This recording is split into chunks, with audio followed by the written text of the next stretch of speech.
안녕하세요, 구독자 여러분. 최근 뉴스를 보면 정말 단돈 10,000원에도 여러 일들이 벌어진다는 것을 알 수 있습니다. 저는 실제로도 단돈 50,000원에 이런 일이 일어날 수 있다는 것에 믿기 어려울 정도로 큰 사건에 휘말렸어요. 예전부터 돈이 사람의 마음을 바꿀 수 있는 정도인가 생각했는데 이런 사건이 있어서 더 생각해보게 되었습니다. 저는 제 신념, 양심, 그리고 신뢰를 지키며 살아왔지만 어느 날 한순간에 모든 것이 무너졌어요. 그때는 속이 상한 만큼 그 사람에 대한 감정을 억누를 수 없어 모든 것을 폭로하게 되었어요. 지금은 제 행동이 옳은지 의심스러울 때도 있지만 그때 그 상황을 지나칠 수 없었어요. 제 결혼은 다른 이들이 준비하는 것보다 훨씬 짧았습니다. 연애를 시작했을 때 서로 잘 맞는다고 느끼던 찰나에 시아버지께서 갑자기 간경화로 병을 앓게 되어서 모든 것이 쉽게 계획되어 결혼을 하게 되었죠.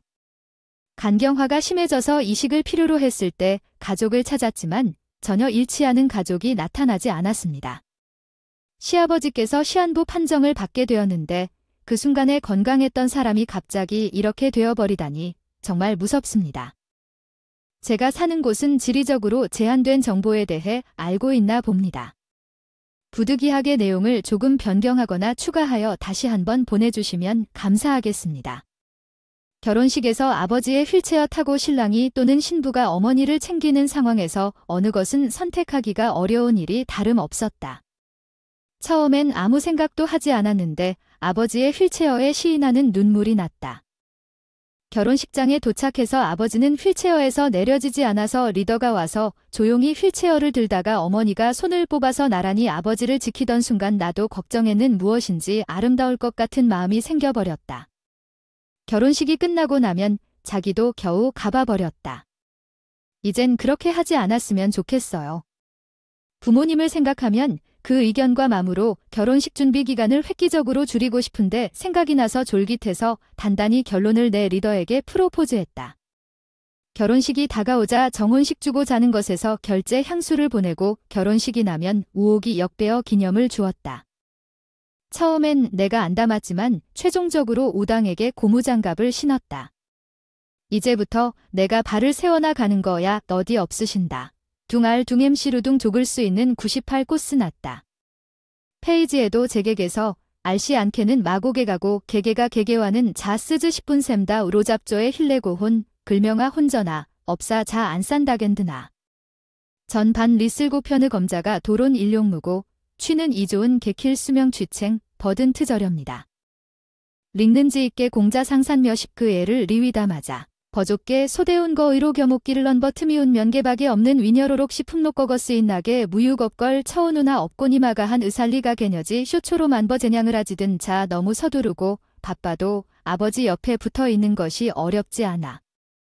결혼식 손님 맞이 또한 부부가 함께하면 돼. 그런데 계시는 엄마는 이상하게 혼자서 분주하게 돌아다니며 아버지의 돌봄을 혼자 맡고 계시고 손님들에게 인사를 하러 다니지도 않고 계시더라. 정말 바쁘게 돌아다니시면서 좀 불안해 보이셨어. 남을 관찰하는 것을 좋아하는 저로서는 계속 걱정되더라. 결혼식 때문이거나 아버지를 돌보느라 바빠서 그래도 참하고. 결혼식은 신부가 중심이지만 신혼여행을 생각했어. 어떻게 해도 2월에 또 언제 해외여행을 떠날 수 있겠어? 사치를 즐기고 싶었거든. 그런데 아버지가 아픈 데다가 신혼여행을 길게 떠나기 애매해서 미루게 됐지. 급하게 결혼식을 준비해서 집에서 날아가는 것 같았어. 사실 잘 모르고 결혼을 한다니 집안이 사기꾼들이면 어쩌나 싶었다는 게. 바깥 사돈이 아프니 서둘러 결혼식을 하지만 걱정이 많았어. 집안에 빚이 있다면 어떡하나. 일이 이렇게 된 건 내 탓이야. 게다가 사위가 성실하게 보이더라도 그게 구성된 모습이라면 어쩌하지? 착한 척하더라도 진짜인지 의심이 돼서 조사를 해봤는데 친정 엄마가 걱정할 만한 것은 딱히 없는 것 같아요. 과거에 큰 문제도 없었고 결혼도 잘 이루어졌어요. 시어머니와 시아버지는 평생을 열심히 살아오셨고 남편도 군대를 다녀오고 대학을 졸업한 뒤에 취직을 해서 잘 살고 계시던데요. 가족이나 현금 대출 등의 부채도 없어서 안심하셔도 될 것 같아요. 물론 모든 것을 알 수는 없지만 알아본다면 언제든지 알 수 있어요. 결혼을 하기로 한 사람이라면 상대방을 잘 알아본 것 같아요. 제가 급하게 결혼했더니 남편이 회사에서 잘 일하고 있다는 것은 알고 있었지만 시어머니께서는 제가 어떤 일을 하는지 정확히 모르셨다고 해요. 아이를 생각하니 나의 며느리가 무슨 일을 하는지 모르고 있다는 것을 깨달았어요. 요즘은 두 사람 다 일을 해야 집을 살 수 있는 시대라고 하던데요. 그래서 그냥 사무실에서 근무하는 직원이라고 솔직하게 말해 주었어요. 컴퓨터 앞에서 화면을 쳐다보며 일을 하는데 자세히 설명해도 시어머니께서 이해할 수 없을 것 같아서 그냥 사무실 직원이라고만 말했어요. 나는 그냥 시어머니가 그렇게 말씀하실 줄 알았는데 오히려 그녀는 내게 싫다는 듯이 말씀하셨다. 우리 아들이 만나고 있는 사람 때문에 결혼을 하라는 압박을 받았지만 내 마음이 전혀 편치 않다. 우리 아들은 중소기업에서 잘 사는데 말이야. 같은 회사에 있는 여직원과 결혼하면 돈 걱정도 없고 편할 텐데.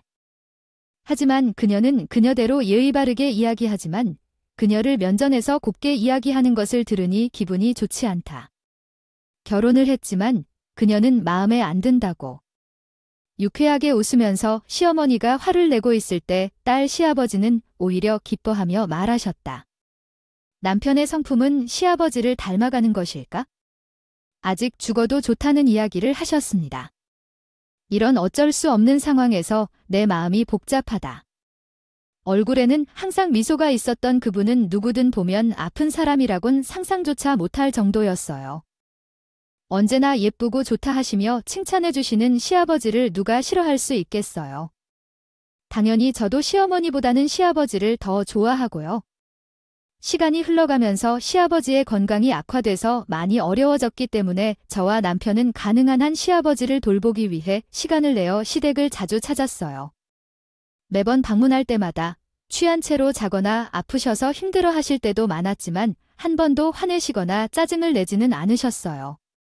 사실 아픈 사람은 예민함으로 짜증을 내기 쉬운데 항상 괜찮다고 말씀하시며 오히려 우리 부부를 안심시켜 주시려고 노력하셨죠. 시아버지가 정말 훌륭한 분이라는 사실을 확신할 수 있었어요. 그런데 우리 집에서는 시아버지의 케어를 보는 것이 마음에 들지 않았던 것 같아요. 결혼을 서두르고 아픈 시아버지를 돌보는데 속이 좀 상해하신 모양이었어요. 딸에게는 소리 질러봐야 속이 풀리고 사위에게는 잔소리를 하셨다던데요. 그 사실이 시어머니에게 알려지고 나니 양가의 관계가 좋지 않았어요. 명절이면 우리 집에서는 시댁에 가지 말라 하셨고 시댁에서는 출가 왜 안 하냐, 시아버지가 얼마나 살지도 모르는데 시댁에서 시간을 보내야 하는 거 아니냐고 하셨어요. 이런 상황에서 우리 부부만 마치 새우등이 교묘히 회피하듯 중간에서 서름을 피해야 했어요. 그랬죠. 서로가 그렇게 각자의 집에서 잔소리를 듣다 보니 우리 사이가 오히려 더 좋아졌어요. 은근히 부모님 뒷말도 하면서 대화를 끊임없이 하다 보니 자연스럽게 공감대도 형성되고 서로를 더 의지하게 되었죠. 결국 우리 부부가 결혼한 지 1년을 넘기지 못한 채 시아버지께서 하늘나라로 떠나 깊은 잠에 빠지셨어요. 시아버지는 마지막으로 우리 부부를 생각해 주시면서 유언을 남겨주셨는데 그 마지막 한마디가 참 마음에 남더라고요. 아들, 딸 하나씩 낳아서 오래오래 행복하게 살다가 하늘에서 만나자고 하셨어요. 우리 시아버지 같이 성품이 좋으신 분은 천국에 가실 분이기 때문에 앞으로 나도 잘 살아서 천국에 가야겠다고 생각했죠. 정말 아프고 아프셨지만 정서적인 교감이 참 잘 되었던 분이셔서 마음이 더 아팠어요. 부부는 정말 많이 울었습니다. 가시는 길 끝까지 배웅을 하면서 서로 위로의 말도 나눴죠. 그런데 시어머니가 장례식에서도 자불 속으로 덜하고 하더군요. 결혼식장에서 보여준 모습이 비슷하게 두리번거리면서 무언가를 찾는 듯한 모습을 보여주셨는데 우리는 다른 사람도 아닌데 시아버지가 돌아가신 상황에서 시어머니가 왜 그런 행동을 하는지 이해할 수가 없었어요. 게다가 장례식장을 방문하신 손님들 대부분이 저희가 모르는 분들이었어요. 시아버지가 사실 많은 친한 지인들을 가지고 계셨던 것 같다. 결혼을 앞둔 시점에 시아버지가 이미 아픈다는 소식을 듣고 찾아온 손님들이 많았는데 나는 결혼 준비를 시작한 지 얼마 되지 않아 결혼을 했으므로 시아버지의 친구들을 거의 만나지 못했다. 시아버지와 지낸 시간이 짧았기 때문에 시아버지의 지인들도 결혼식에서 만난 적이 거의 없었다. 그런 상황에서 나는 어색하고 남편은 인사를 했지만 조심스러워 보였다. 이런 때엔 당연히 시어머니가 누가 누구인지 알려줘야 한다고 생각했다. 하지만 우리 시어머니는 마음이 다른 곳에 있는 것처럼 보였다. 장례식이 끝나고 시아버지를 모셨을 때 내가 눈물을 흘리는데 반의 시어머니는 눈물을 보이지 않았다. 장례를 잘 치르고 나서 시어머니는 우리 부부를 불러 이야기를 나누었다. 이제는 혼자가 되었으니 너희에게 요구할 것이 있으니 듣도록 하면서 하나를 선택해 주길 바란다. 학업을 이어가든지 생계를 지원해 주길 바란다. 내가 내 아버지의 병으로 힘들었던 시간이 있으니 이제 내 남은 인생을 편안하게 보내야 하지 않겠니? 내가 어떤 선택을 하든 자녀들을 키우다 결혼시키면 모두 소용없다는 말이 있듯 내가 먼저 물어보지 않으면 이야기할 것이다 라고 말했다. 이해가 돼요, 어머니. 우리가 사전에 살펴보지 못해서 죄송해요. 제가 신혼부부라 연애한 기간이 짧아 서로 맞춰가야 할 부분이 많을 것 같아요. 이러한 환경 속에서 서로가 더 불편해질 수 있으니 일단 저희가 용돈을 매달도록 하는 게 좋을 것 같아요. 어머니도 편안하실 거라 생각돼요. 그러면 아버지가 남은 재산과 내 연금으로 매달 50만 원씩을 용돈으로 받는 게 좋을 것 같아요. 그 돈으로 풍족한 삶을 보장할 순 없겠지만 자식들에게 적당히 챙기는 것도 중요하다고 생각해요. 그러니 이번 달부터 말일마다 50만 원씩을 보내주시면 고마울 거예요. 안타깝지만 남편의 높은 연봉 덕분에 부담이 크지 않을 거라 생각돼서 동의했어요.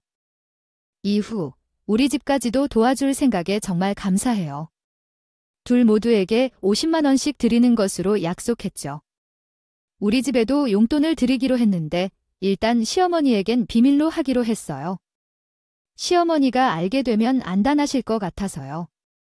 마지막으로 시어머니가 이기적이라 생각하는 이유를 모르겠네요. 그저 자신이 살아온 환경과 성격 때문이겠지요.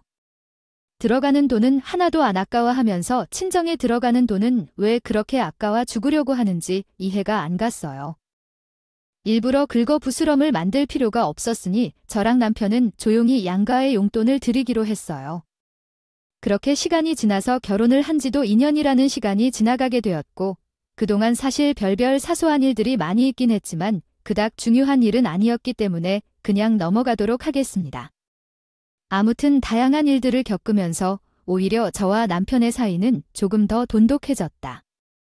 결혼을 급하게 하면서 사실 걱정을 안 했던 것은 아니었지만 오히려 남편이랑 시간을 보내면 보낼수록 이 사람이랑 나랑은 전생에도 부부였던 것처럼 우리 사이는 정말 천생연분이라고 할 정도로 너무나 잘 통했고 잘 맞았어요.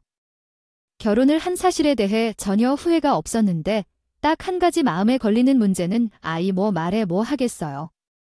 당연히 시어머니와 관련된 문제였죠.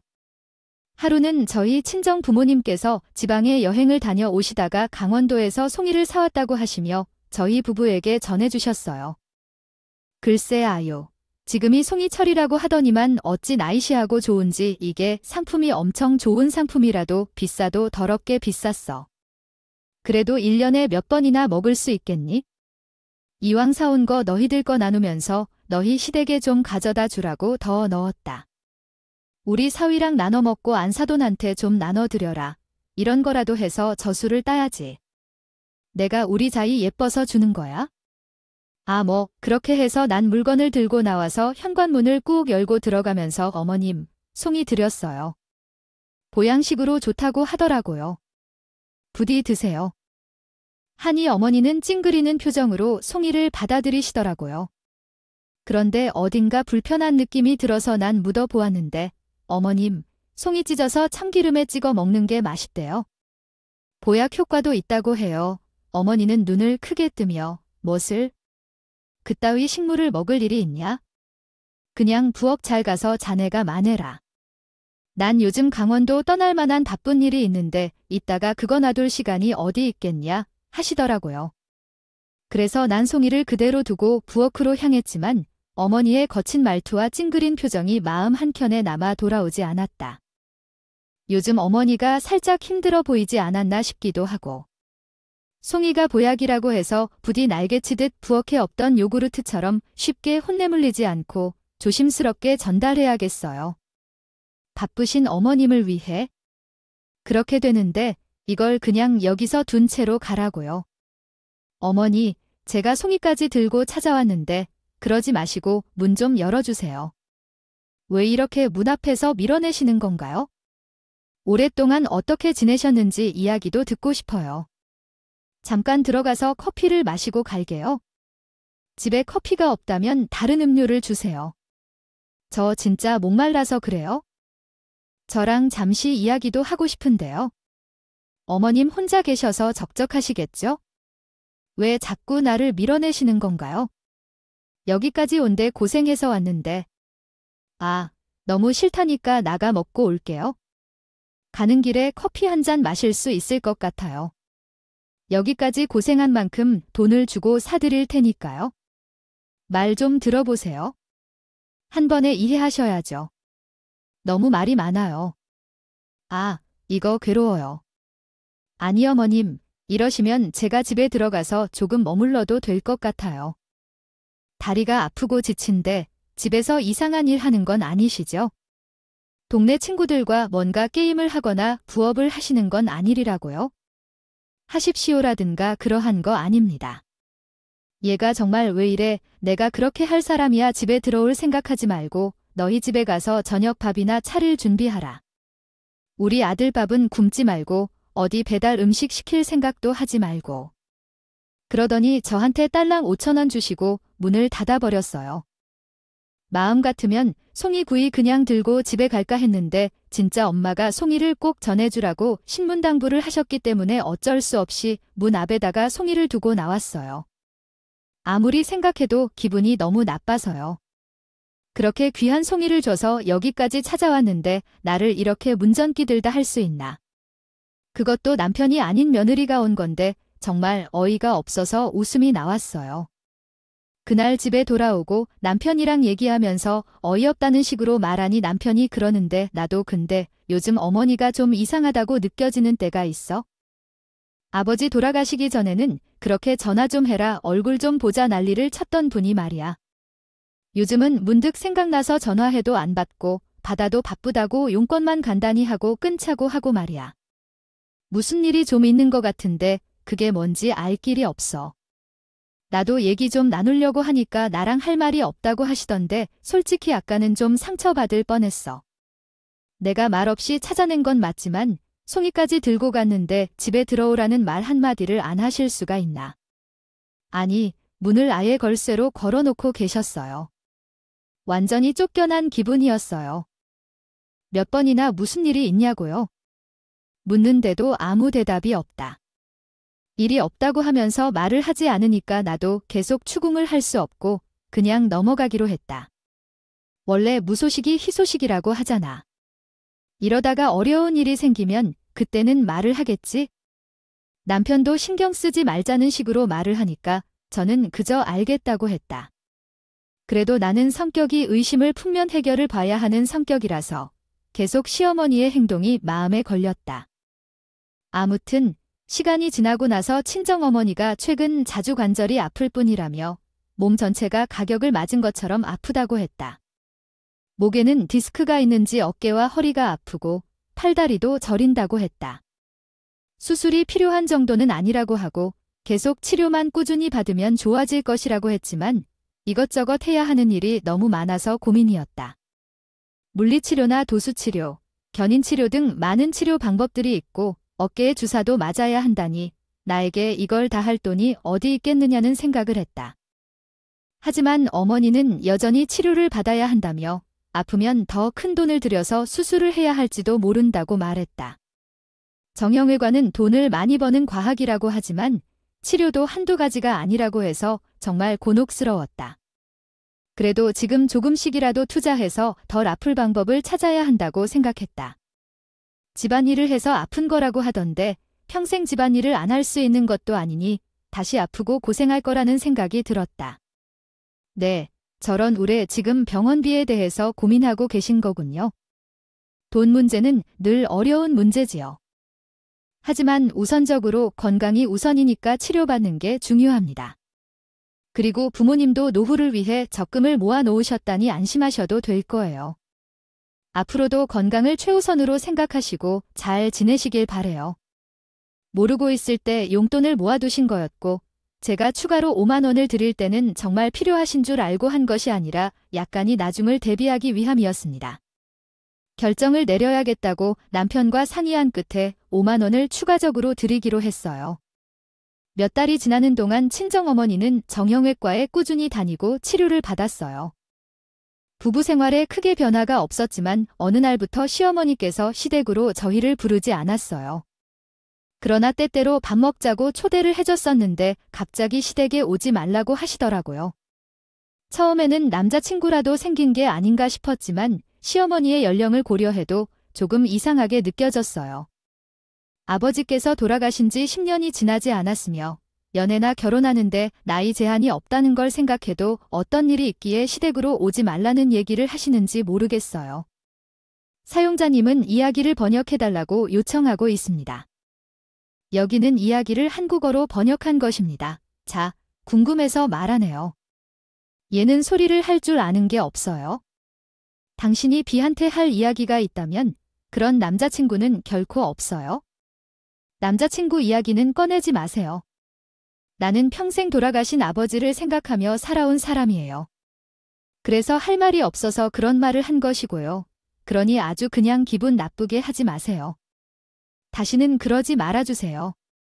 아주 펄쩍 뛰며 얘기하시는데 왜 그렇게 과장하시는 건지 더욱 수상하게 느껴졌어요. 그냥 웃으면 되는 것 아니냐고요. 아니라면 그런 건가 봐요. 또한 도둑의 재발을처럼 뛰니까 제 입장에서는 알아봐야 하는구나 싶었어요. 그렇게 며칠이 지나고 가족의 용돈을 보내려는 날이 되었을 때 실수로 처음으로 실수한 건데요. 친정 어머님께 55만 원을 보낸다고 계좌번호를 잘못 눌러서 시어머니에게 보내버린 거죠. 그냥 5만 원을 더 하는 줄 알았는데 시어머님께서는 바로 제게 전화를 걸어서 물어보셨어요. 너 5만 원은 뭐냐? 이번 달에 50만 원이 들어온 줄 알았는데 55만 원이 들어오니까 놀랐네.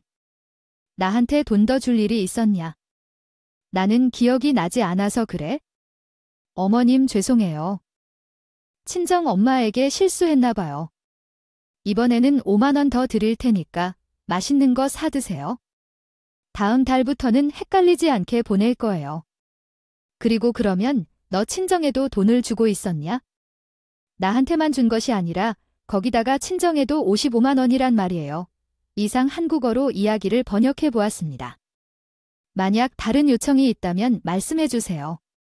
제가 한번 다시 재구성해 보겠습니다. 제가 하는 말은 그게 완전히 내 실수였어요. 어머님이 보내주시는 생활비보다 5만 원 더 많게 생각하다 보니 시어머니께서 보내주시는 친정 용돈을 드리고 있다는 사실을 얘기하지 않은 걸 까먹었거든요.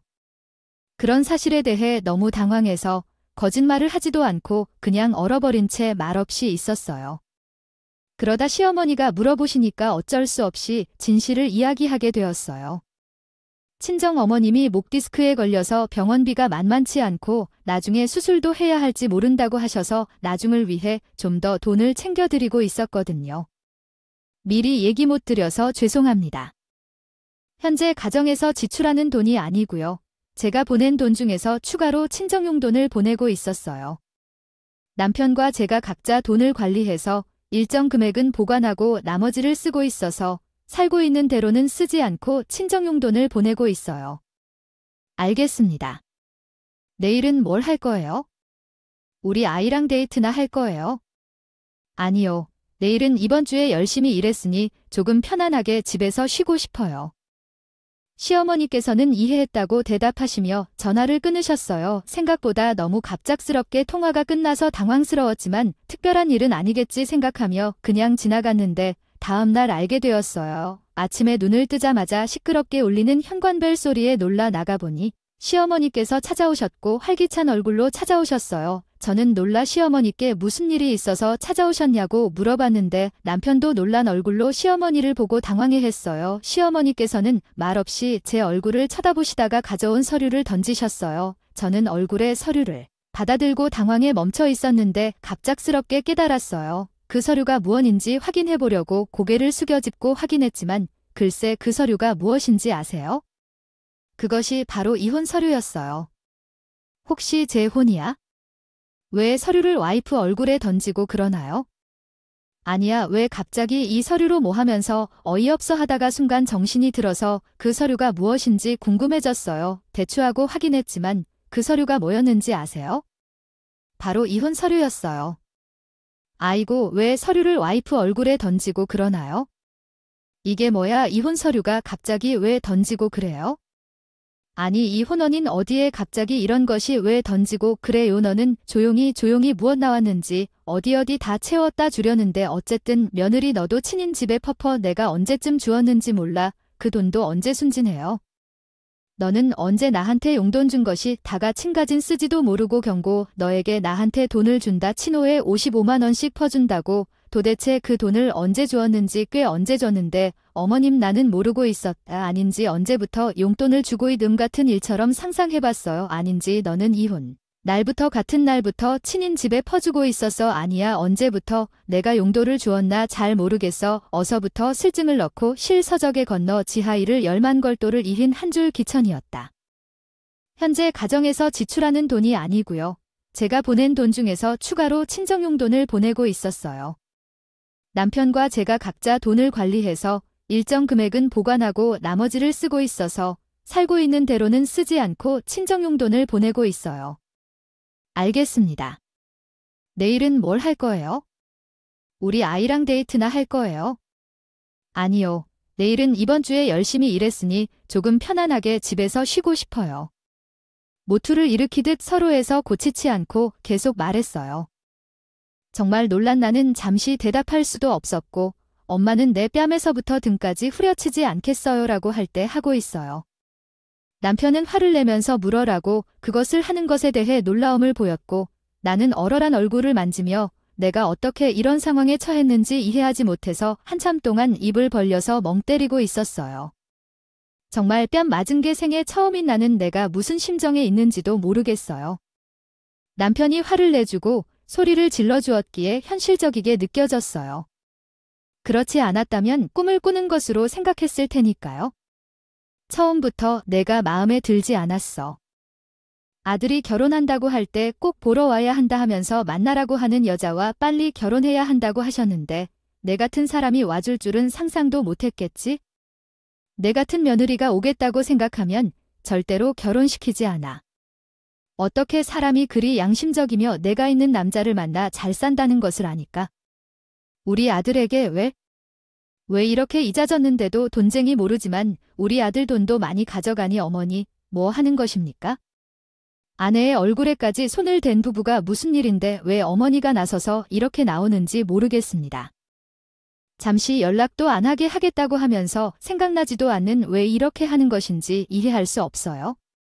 5만 원이라고요? 일개 사무실에서 일하는데 겨우 돈을 벌어 한 달에 힘들어하는데 어머니가 친정에 55만 원을 주신다는 것은 무슨 말인가요? 당신들은 이혼하세요. 나는 아들 호구로 살아가는 것을 더 이상 못 보겠습니다. 하늘에서 내 남편 또한 그렇습니다. 결혼할 때 아이들이 이렇게 살 것을 기대하지 않았습니다. 순간적으로 뺨을 맞고 멍해져서 아무 말도 못했습니다. 남편은 화를 내며 이혼하라고 소리쳤고 그래서 난 정말 이혼하자고 말했습니다. 난 당신과 함께 살고 싶지만 당신 어머니가 날 너무 싫어해서 참기 힘듭니다. 한 번이라도 따뜻하게 대해주지 않았고 항상 잔소리만 했습니다. 여기까지 참기가 힘들어서 우리 그냥 이혼하자고 했습니다. 그 말에 남편이 갑자기 시호에게 달려들어서 멱살을 잡았습니다. 난 놀랐고 시어머니도 본인 아들이 멱살을 잡힐 거라는 생각을 못해서 소리도 못 켰습니다. 엄마가 이렇게 당당해 날 속이며 이혼 서류를 던지고 뺨까지 맞았는데 왜 그리 당당한지 알겠습니다. 얼마나 참았는지 그런 말을 들으니 분하지 않을 수 없습니다. 아야. 이게 무슨 짓이야? 하기 전에 이 손을 놓아라. 바로. 넌 지금 아들이 되어 엄마 멱살을 잡는 건 옳은 것인가? 하늘에 계신 아버지가 얼마나 놀라셨을까? 지금 당장 이 손을 놔. 그 놈은 진짜 잘 말하네. 나는 아버지를 봤을 때 당혹스럽고 민망해서 어쩌지, 어떻게 엄마가 아버지 이름을 불러서 상대하는 걸 수 있을까? 그리고 나는 아버지 이름을 어떻게 상대해야 하는지 모르겠어. 하지만 엄마는 계속 사람이라 하고 남편은 시어머니의 과거를 터뜨릴 줄 몰랐던 것 같아. 그래서 입을 다무는 것을 멈추지 못했어. 시어머니는 영문을 몰라 한다는 표정으로 무슨 소리냐며 갑자기 죽은 아버지 이야기를 왜 꺼내는지 묻더라고. 그래서 남편은 눈물을 글썽이면서 시어머니에게 마지막 한 방을 날렸어. 엄마가 맞아. 아버지는 하늘에 있는 거야? 아버지가 죽었는데 사는 척하는 게 뭔지? 아니, 그게 무슨 소리야. 아버지는 지금 우리 땅에 잘 묻어 있는데 살아있다는 소리야. 무슨 소리야? 그런데 나는 궁금하다고 생각해. 이게 무슨 소리야, 뭔 소리인지. 그래서 사실 너무 궁금해서 말야. 결혼식장이 장례식장이었고 시어머니는 안절부절 못했다고 했어. 이상하게 아버지가 돌아간 이후로 연락이 잘 안 오고 이상하다고. 그러더라고. 나는 시어머니 집에 송이를 전해주러 가다 문전박대를 당해서 그 사이로 남자 신발 한 켤레를 보았어. 그 신발이 참 특이했달까. 그 디자인이랑 상태가 말이야. 내 직업상 기억력이 좋아서 결혼식장에서도 장례식장에서도 그 신발을 신은 사람이 있구나 하고 떠올랐어. 그 순간 최소한 불륜을 한다는 생각이 들었는데 남편에게 이야기하고 시어머니의 조사를 시작했어. 나의 직업을 밝혀보자면 사실 변호사야. 사무실에서 근무하는 사무장이자 전문조사관으로 활동하고 있습니다. 변호사 사무실에서 각종 재판을 대비하고 증거를 수집하기 위해 디지털 포렌식 장비 등을 구비하고 있습니다. 신속하고 결정적인 증거를 수집하고 분석하여 의뢰인을 도와주기 위해 전문적으로 활동하고 있습니다. 어릴 때부터 꾸었던 꿈은 프로파일러였는데 이를 위해 대학과 경찰대를 나와야 했으나 공부를 잘하는 편은 아니었습니다. 그러나 의욕은 충만하였습니다.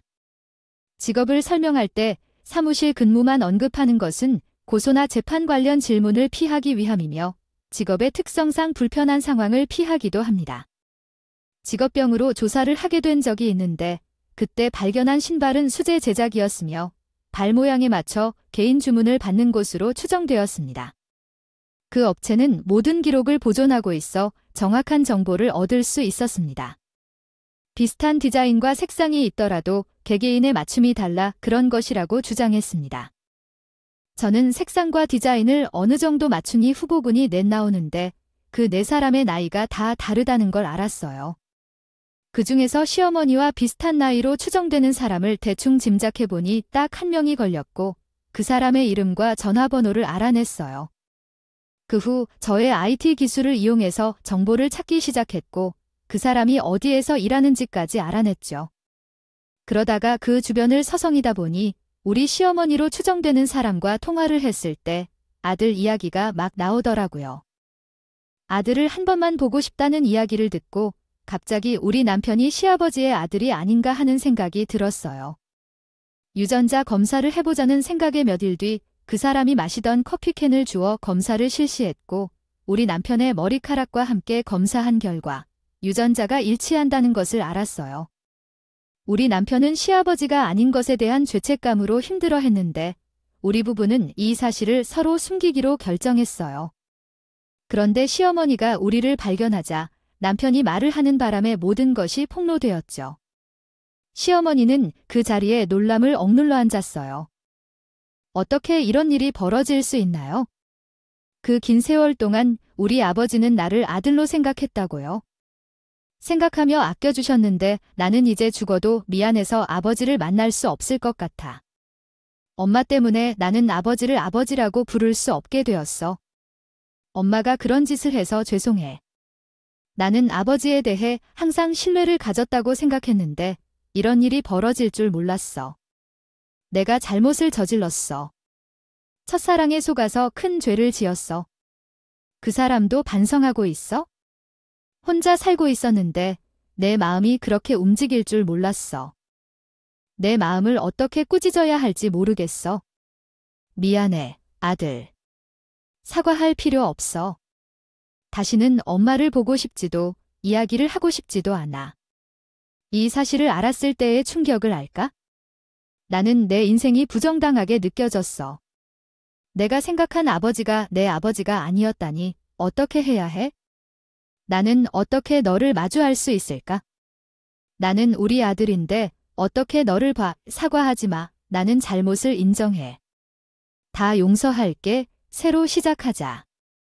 그 사람은 만나고 싶지 않다면 만나지 않을게. 내 친부와는 만나지 않을 거야. 전해줘. 내 아버지는 없어? 그 남자와 계속 만나고 싶으면서. 내가 알고 있던 대로 결혼식 때도 찾아왔고 뻔뻔하게 장례식장까지 찾아와서 인사를 했다던데 그런 것 필요 없어. 자식 없는 셈 치고 그 남자랑 새로운 삶을 시작해. 나도 모른 척하고 살 테니까 엄마도 자신의 삶을 살아가시라고. 자식이 있는데 어떻게 자식을 버리고 그렇게 살 수 있겠니? 내 친부도 있잖아. 아, 정말 죽기 전에 너와 제대로 된 대화 한번 해보고 싶어. 그러지 말고 마음 열어서 대화라도 해보는 게 어떨까? 보고 싶다고 한다. 나는 미쳤어. 그런 짓을 하게 전 죽어도 만나지 않을 거야. 그런 얘기 할 거면 당장 나가. 앞으로는 연락도 하지 마. 다른 건 몰라도 우리 와이프 뺨을 때린 건 용서 못하니까 서로 없는 사람인 셈 치고 살자. 당연히 우리 와이프와 이혼은 죽어도 못해.